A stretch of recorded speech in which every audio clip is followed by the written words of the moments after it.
Hello students, this is your English teacher Mohammad Israr and I welcome you again in this online session.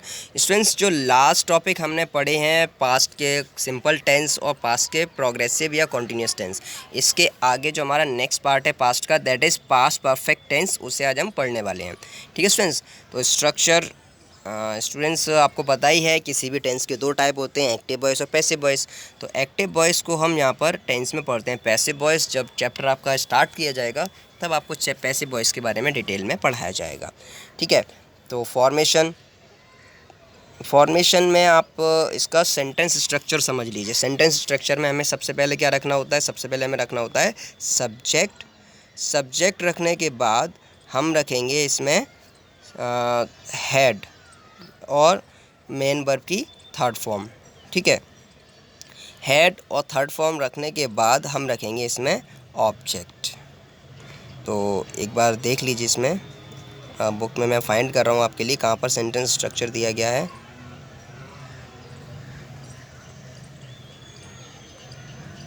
चलिए, ये starting में ही है।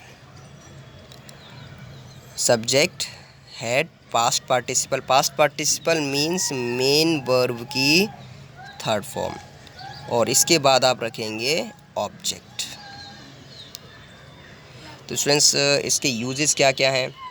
इसके uses बाद में पढ़ेंगे, पहले हम इसके स्ट्रक्चर को, फॉर्मेशन को दोबारा समझते हैं। अफर्मेटिव और नेगेटिव और इंट्रोगेटिव का, तीनों का अच्छे से। तो अफर्मेटिव सेंटेंस जब हम बनाएंगे तो सबसे पहले हमने रखा सब्जेक्ट, फिर रखा हेड, फिर रखी मेन वर्ब की थर्ड फॉर्म, उसके बाद रखा ऑब्जेक्ट। ठीक है, तो इसके एग्जाम्पल देख लीजिए। I had already seen Mohan, मैंने मोहन को पहले ही देख लिया था। ठीक है, second example, the bell had gone before I reach the school, जब मैं स्कूल पहुंचा तो घंटी बज चुकी थी। इन नेगेटिव सेंटेंसेस में क्या होगा? सेंटेंस स्ट्रक्चर में बहुत ज़्यादा अंतर नहीं आएगा, बस वहाँ पर आपको हेल्पिंग वर्ब यानी हेड के बाद नॉट यूज़ करना है। तो इसका स्ट्रक्चर क्या होगा? सबसे पहले होगा हमारा सब्जेक्ट, उसके बाद होगा हमारा हेड नॉट। ठीक है, इसके बाद आएगी मेन वर्ब की थर्ड फॉर्म। ठीक है, और लास्ट में रखेंगे हम ऑब्जेक्ट। तो सबसे अच्छी बात यह है स्टूडेंट्स कि यहाँ पर हमें हेड ही यूज़ करना है अफर्मेटिव में, और हेड नॉट यूज़ करना है नेगेटिव में, चाहे सब्जेक्ट हमारा किसी भी फॉर्म में हो, चाहे वो हमारा फर्स्ट पर्सन में हो, सेकंड पर्सन में हो, थर्ड पर्सन में हो, सिंगुलर हो या प्लूरल हो। Clear students? Next is interrogative sentence. Interrogative sentences में सबसे पहले हमें रखना होता है क्वेश्चन वर्ड। क्वेश्चन वर्ड अगर नहीं है उस कंडीशन में स्टार्ट किया जाएगा हेड से। ठीक है, हेड के बाद रखा जाता है सब्जेक्ट, और इसके बाद आपको रखना है मेन वर्ब की थर्ड फॉर्म, देन ऑब्जेक्ट, और लास्ट में आपको रखना होता है एक क्वेश्चन मार्क। ठीक है स्टूडेंट्स, तो एग्जाम्पल देख लीजिए नेगेटिव और इंटरोगेटिव के। He had not left the place till I reach there, उसने वो जगह नहीं छोड़ी थी जब तक मैं वहाँ पहुँच नहीं गया। तो ध्यान दें स्टूडेंट्स, यहाँ पे ही जो है वो सिंगुलर है, यहाँ पर हैड नॉट यूज़ किया गया है। The patient had not died before the doctor arrived, doctor के पहुँचने से पहले पेशेंट मरा नहीं था। ठीक है, तो दोनों ही सेंटेंस में जो सब्जेक्ट है वो सिंगुलर है, और यहाँ पर हैड नॉट यूज़ किया गया है। इंटरोगेटिव को देख लीजिए। Had he cross the road till then, क्या तब तक उसने रोड पार कर लिया था? ठीक है, नेक्स्ट देखिए। Had the child slept before her mother केम, क्या मम्मी के आने से पहले बच्चा सो चुका था? यूज़, अब इसके यूजेस कहाँ कहाँ होते हैं? The past perfect tense is used to denote an action which had been completed before another action had begun. तो यहाँ पर हम दो टाइप के सेंटेंसेस को ज्वाइन करके भी एक सिंगल सेंटेंस बनाते हैं, और इस टाइप के सेंटेंसेस में क्या होता है कि एक वर्क तो कंप्लीट हो जाता है, उसके ठीक बाद दूसरा वर्क स्टार्ट हो जाता है। तो ऐसे सेंटेंसेस को हम पास्ट में बताने के लिए पास्ट परफेक्ट टेंस यूज़ करते हैं। ठीक है, एग्जाम्पल है we went for a walk after the rain had stop, जब बारिश बंद हो गई उसके बाद हम टहलने गए। ठीक है, तो यहाँ पर क्या हो रहा है? दो एक्शन हो रहे हैं, बारिश थी वो बंद हुई, और दूसरा एक्शन वॉकिंग स्टार्ट हुआ। Next, we rain sorry the rain had stopped when we entered the room, जब हम कमरे में एंटर हुए, जब हम कमरे में घुसे तो बारिश बंद हो गई थी, बारिश बंद हो चुकी थी। तो समझ में आया स्टूडेंट, यहाँ पर भी दो एक्शंस हैं और यहाँ पर कंजंक्शन की हेल्प से दोनों सेंटेंसेस को ज्वाइन किया गया। यहाँ पर आफ्टर कंजंक्शन था, यहाँ पर व्हेन है, यहाँ पर बिफोर होगा।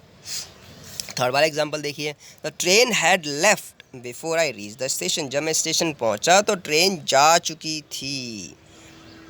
नोट पॉइंट देखिए, the two actions are in some way related to each other, दो एक्शन जो होते हैं, दोनों एक्शन कैसे किसी न किसी तरह से वो एक दूसरे से रिलेटेड होंगी, संबंधित होंगी। The earlier event is expressed in the past perfect tense and the latter in the simple past. तो जो वर्क पहले हुआ है, जो वर्क ख़त्म हो चुका है, उसको आप एक्सप्रेस करेंगे पास्ट परफेक्ट टेंस से, और जो उसके बाद स्टार्ट हुआ है उसको सिंपल पास्ट में लिखा जाएगा। तो यहाँ पर आपको दोनों रूल्स को ध्यान रखना है जब इस टाइप के सेंटेंसेस होंगे, इनको हम कंडीशनल सेंटेंसेस भी कहते हैं। आगे पढ़िए, to express an unfulfilled wish in the past, एक ऐसी इच्छा जो पूरी नहीं हुई थी पास्ट में, उसको एक्सप्रेस करने के लिए भी हम पास्ट परफेक्ट टेंस को यूज़ करते हैं। Example, I wish I had accepted the offer. I wish, मेरी ये इच्छा है, मैं इच्छा करता हूँ कि काश मैंने वो ऑफ़र एक्सेप्ट कर लिया होता। ठीक है, ऑफ़र, बिजनेस ऑफ़र वगैरह कोई भी ऑफ़र, वो उस चीज़ के लिए अब रिपेंट कर रहा है, पश्चाताप कर रहा है। तो एक ऐसी इच्छा जो पास्ट में कंप्लीट नहीं हो सकी, अब उसको हम एक्सप्रेस कर सकते हैं पास्ट के परफेक्ट टेंस से। To express an unfulfilled condition in the past, एक ऐसी कंडीशन जो कंप्लीट नहीं हो सकी, पूरी नहीं हो सकी। ठीक है, उस सेंटेंस को भी हम एक्सप्रेस कर सकते हैं पास्ट परफेक्ट टेंस की हेल्प से। जैसे, if you had worked hard you would have passed, अगर तुमने कठिन परिश्रम किया होता तुम पास हो गए होते। ठीक है, तो कंडीशन ऐसी है कि आपने नहीं किया कंप्लीट, और इसको हम सेंटेंस को पास्ट परफेक्ट टेंस की हेल्प से रिप्रेजेंट कर रहे हैं। Next, if he had come to me, अगर वह मेरे पास आया होता, I would have helped him, मैंने उसकी मदद कर दी होती। तो यहाँ भी क्या है, अनफुलफिल्ड कंडीशन, कंडीशन जो थी वो पूरी नहीं हो सकी थी।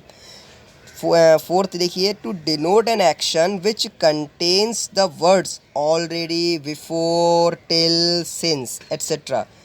ठीक है, तो ऐसे एक्शंस जिनमें ये वर्ड्स आते हैं ऑलरेडी, बिफोर, टिल, ज़रूरी नहीं है कि केवल इसी सेंटेंस में ये वर्ड आएंगे, हो सकता है कि प्रेजेंट के परफेक्ट में आ जाए या फ्यूचर के परफेक्ट में आ जाए, बट पास्ट में इन वर्ड्स से जो सेंटेंसेस बनते हैं उनको हम पास्ट परफेक्ट में ही बनाते हैं। Example, he had already heard the news, उसने वह समाचार पहले ही सुन लिया था। Second example, I had not seen this film before, मैंने ये फिल्म पहले नहीं देखी थी। Next point, when, from a point of time in the past we look backward at an event that happened earlier in the past, यानी past में किसी point से और पीछे किसी पॉइंट को देखना, कंपेयर करना। ठीक है, वहाँ पर भी हम पास्ट परफेक्ट टेंस को यूज़ करेंगे। Example, at 10 AM all the members had arrived, 10 AM पर सारे मेंबर्स वहाँ पर पहुँच चुके थे। बाय इवनिंग, शाम तक, वी हैड वॉक्ड 20 किलोमीटर, शाम तक हम 20 किलोमीटर पैदल चल चुके थे। Next point, it is used in adverbial clause of time, adverb वाले जो क्लॉज होते हैं, एडवर्ब क्लॉज ऑफ टाइम होते हैं, उनको यूज़ करते हैं, इनको यूज़ करते हैं उन क्लॉजेज में जिनमें एडवर्ब क्लॉज ऑफ टाइम होता है। To express that this action was completed before the other past action took place, तो ये बताने के लिए कि ये जो एक्शन है वो कंप्लीट हो चुकी थी दूसरा एक्शन स्टार्ट होने से पहले। वही जो आपको एक से पहले हम बता रहे थे कि एक एक्शन कंप्लीट होता है दूसरा स्टार्ट होता है, वो सारी चीज़ यहाँ पर बताई गई है। ठीक है, तो example, after I had taken my breakfast, जब मैंने अपना ब्रेकफास्ट कर लिया, आई लेफ्ट फॉर स्कूल, मैं स्कूल के लिए निकला या स्कूल के लिए गया। ठीक है, तो यहाँ पे क्या है कि एक एक्शन कंप्लीट हुआ, ब्रेकफास्ट फिनिश करना, दूसरा एक्शन स्कूल जाना। She returned the book before she had read it, उसने बुक को वापस किया, पढ़ने से पहले वापस किया, तो वो उसने पढ़ी भी नहीं और उसने वापस भी कर दी, तो ऐसे बुक लेने का क्या फ़ायदा था। एनीवेज कंटिन्यू करते हैं। Use of past and past perfect tense in time clauses. तो आपकी बुक में ये पॉइंट है, इसको समझिए कि हम पास्ट और पास्ट परफेक्ट टेंस को टाइम क्लॉजेज में यूज़ करते हैं। तो we can express time either by adverb of time और through adverbial clause of time. We can combine two past actions in various ways. तो इसमें बताया गया है कि हम टाइम को चाहे एडवर्ब ऑफ टाइम के थ्रू एक्सप्रेस करें या फिर एडवर्बियल क्लॉज के थ्रू एक्सप्रेस करें। हम दो पास्ट एक्शंस को अलग अलग तरह से कंबाइन कर सकते हैं। The choice of linker subordinate conjunctions, जो लिंकर होते हैं वो आपके कंजंक्शन भी कहलाते हैं, यानी कंजंक्शन को ही हम लिंकर कहते हैं। ठीक है, एज जैसे कि एग्जांपल में बताए गए हैं, वैन है, बिफोर है, आफ्टर है, टिल है, अनटिल है, ये आपके लिंकिंग वर्ड या कंजंक्शंस हैं। And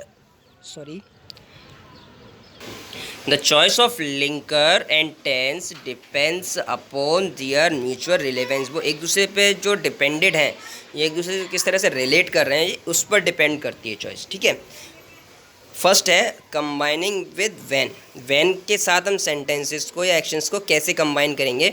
when one past action follows another we can combine them by using when. जब एक एक्शन के बाद दूसरी एक्शन परफॉर्म होती है तो हम उनको व्हेन का यूज़ करके कंबाइन कर सकते हैं। ठीक है, एग्जांपल है ही called her a liar, she hit him. दो अलग अलग एक्शंस हैं, उसने उसको झूठा कहा और उसने उसको मारा। तो व्हेन का यूज़ करके इन दोनों एक्शंस को कंबाइन किया गया है। When he called her liar comma she hit him, जब उसने उसे झूठा कहा तब उसने उसे मारा। दूसरा एग्जांपल देखिए, दो अलग अलग एक्शन यहाँ पर भी दिए गए हैं। द प्ले एंडेड, प्ले ख़त्म हुआ यानी नाटक जो था वो ख़त्म हुआ। The audience left the hall, audience ने हॉल को छोड़ दिया। तो व्हेन का यूज़ करके सेंटेंस को कैसे बनाया गया है? व्हेन द प्ले एंडेड, जब नाटक ख़त्म हुआ तब ऑडियंस ने हॉल को छोड़ दिया। ठीक है, आगे देखिए। When two simple past tenses are used in this way, they usually express the idea that the first action led to the second and that the second followed the first very closely। तो जब इस type के दो past के tenses combine किए जाते हैं, ठीक है, यूज़ किए जाते हैं, वो यूजुअली वो आइडिया एक्सप्रेस करते हैं कि जो पहली एक्शन है उसके बाद दूसरी एक्शंस परफॉर्म हुई। ठीक है, और जो फर्स्ट सेकंड एक्शन जो है वो फर्स्ट एक्शन से बहुत ज़्यादा क्लोजली रिलेटेड है। ठीक है स्टूडेंट्स, नेक्स्ट देखिए। When she opened the window, the bird flew out, जब उसने खिड़की खोली तब चिड़िया बाहर उड़ गई। Next example, when the former president died, जब पूर्व प्रेसिडेंट की मृत्यु हो गई। He was given a state funeral, उन्हें राजकीय सम्मान के साथ पूरा अंतिम संस्कार दिया गया। सेकेंड एग्जाम्पल देखिए। Used with simple past tense when also indicates that one action occurs at the same time और in the span of another, यानी व्हेन का यूज़ तब भी किया जाता है कि जब दो एक्शन एक साथ अकर होती हैं। ठीक है, When it was wet, the buses were crowded, जब वेट यानी कि बारिश का मौसम होता है तो बसों में ज़्यादा भीड़ होती है। बसों में ज़्यादा जब बारिश वेट यानी कि बारिश से ही कहा जाता है, गीला मौसम तो यानी सड़कें वगैरह गीली तो तभी होती हैं जब बारिश होती है। तो जब बारिश हुई तो बसों में ज़्यादा भीड़ थी। When we lived in town, जब हम टाउन में रहते थे, कस्बे में रहते थे। We often went to the theater, हम अक्सर थिएटर में जाया करते थे।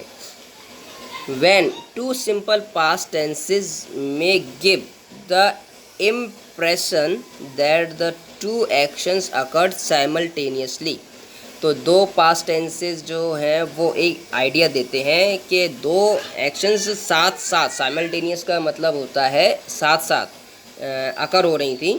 The past perfect tense is used after when, past perfect tense को हमें यूज़ करना है व्हेन के बाद। ठीक है, टू इंडिकेट अर्लियर एक्शन को बताने के लिए। व्हेन शी हैड संग अ सॉन्ग, जब वह गाना गा चुकी थी, सी सेट डाउन, वो बैठ गई। ठीक है, तो she sat down after singing the song, तो इसको एक्सप्लेन किया गया है कि वो गाना गाने के बाद बैठ गई। Next, the action of sitting followed the action of singing, जो बैठने की एक्शन है वो सिंगिंग के बाद परफॉर्म हो रही है। Note, if we use simple past tense in the time clause, it might give the impression that the two actions occurred simultaneously. तो जब हम सिंपल पास्ट टेंस को यूज़ करते हैं टाइम क्लॉज में, ये हमें इम्प्रेशन या ये एक आइडिया ये देता है कि दो एक्शंस साइमल्टेनियसली एक साथ हुए हैं। When she sang a song, she sat down, जब उसने गाना गाया तब वह बैठ गई। She was sitting while she sang, तो इसमें ये बताया जा रहा है कि पहले एक्शन में क्या हुआ था कि उसने गाना ख़त्म किया उसके बाद बैठी, और इस वाले सेंटेंस में अंतर ये है कि वह गाना गाते हुए ही बैठ गई।